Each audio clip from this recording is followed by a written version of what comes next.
For now, this is just a launching. So, bakit nga ba Miss Pearl of the Orient? Kasi syempre, yun naman talaga, bakit natin nila-launch yung pageant and how did you come up with Miss Pearl of the Orient Philippines?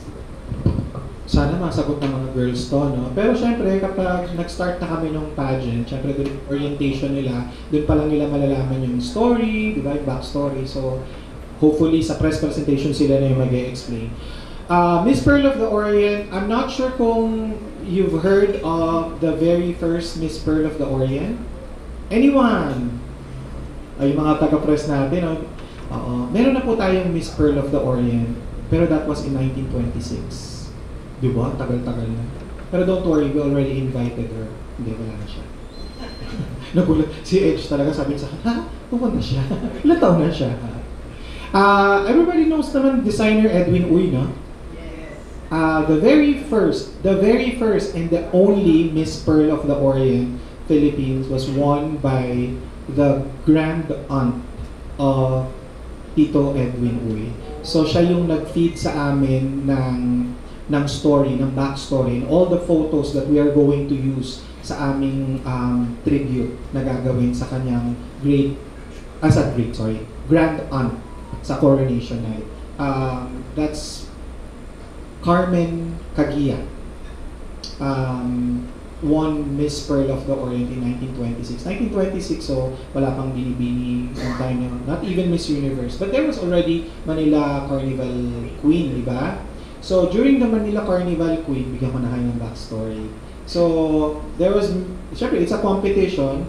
Before Manila Carnival Queen, I think alam naman natin to, na it's a balloting competition. Hindi naman talaga to yung beauty pageant but more of mga anak to na mga mayayaman na mga may sinabi sa lipunan.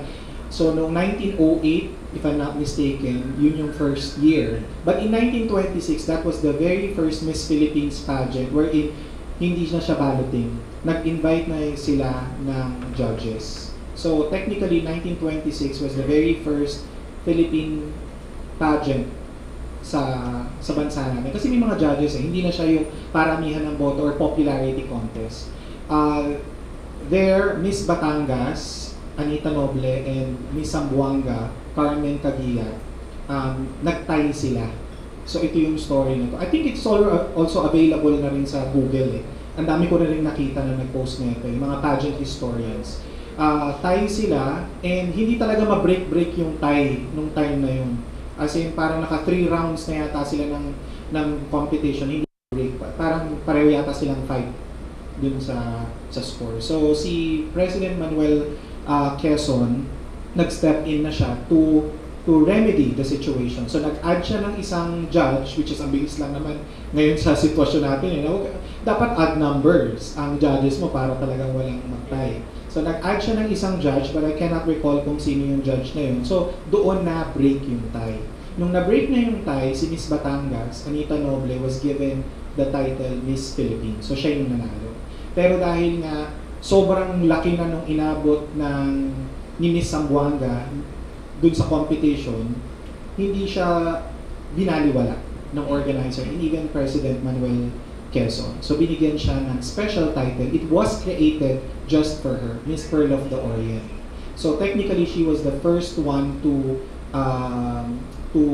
hold the title Miss Pearl of the Orient. Pero nung time na yun, Miss Pearl of the Orient ceased. Walang Philippines sa title niya. So during the coronation sa Manila, sa Quirino,